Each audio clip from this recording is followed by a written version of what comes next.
bullying, tidak damai, inklusif.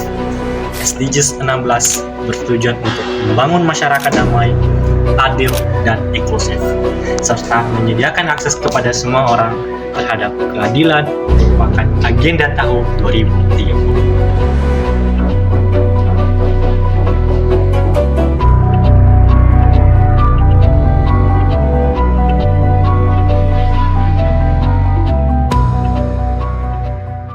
Selamat datang di video kami tentang strategi pembelajaran Project Based Learning dalam konteks kebangsaan dengan fokus pada SDGs. Apa itu PBL dan bagaimana pendekatan ini dapat membentuk generasi muda yang peduli terhadap keberlanjutan dan yang identitas kebangsaan?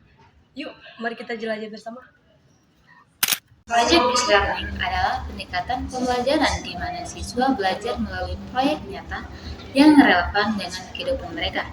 Dalam PBL, siswa tidak hanya menghafal fakta, tetapi aktif memecahkan masalah, berkolaborasi, dan menghasilkan solusi kreatif. Pendekatan ini mendorong keterampilan abad ke-21 seperti berpikir kritis, komunikasi, dan kerjasama antara tim.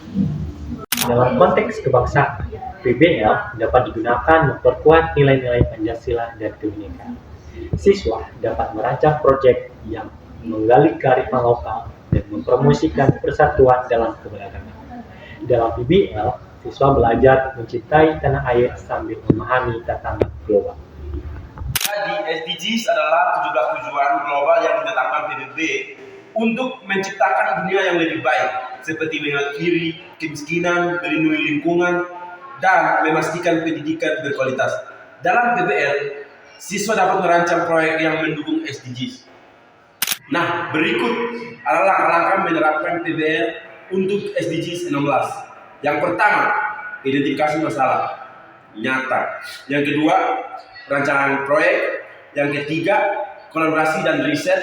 Yang keempat, presentasi dan refleksi. Nah, yang kelima, atau terakhir evaluasi.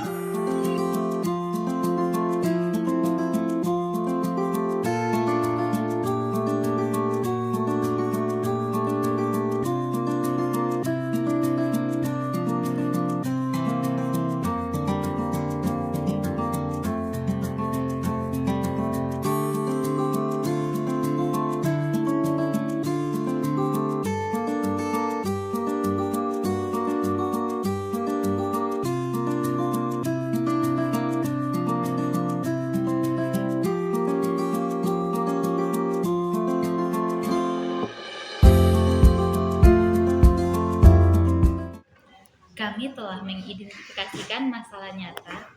Kami menemukan isu nyata yang relevan dengan SDGs 16 dan konteks kebangsaan adalah terjadinya bullying terkait dengan perbedaan yang ada seperti budaya, agama, dan suku. Kami merancang proyek dengan membuat teater pendek yang dilaksanakan di sekolah dengan menggambarkan harmoni antar suku dan agama.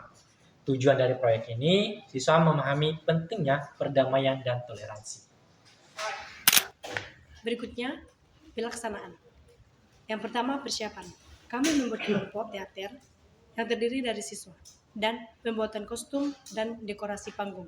Dan yang kedua, pelaksanaan acara. Pertunjukan dilaksanakan di sekolah dengan durasi 15 hingga 20 menit dengan menggambarkan pesan anti-bullying dan harmoni antar suku, agama, dan budaya. Kemudian, penyusunan dan laporan dipresentasikan. Langkah pertama kami menyusun hasil proyek untuk didokumentasikan proses dan dampak. Kemudian kami mengumpulkan data seperti foto, video, dan dipresentasikan secara global. Nah, langkah terakhir adalah evaluasi.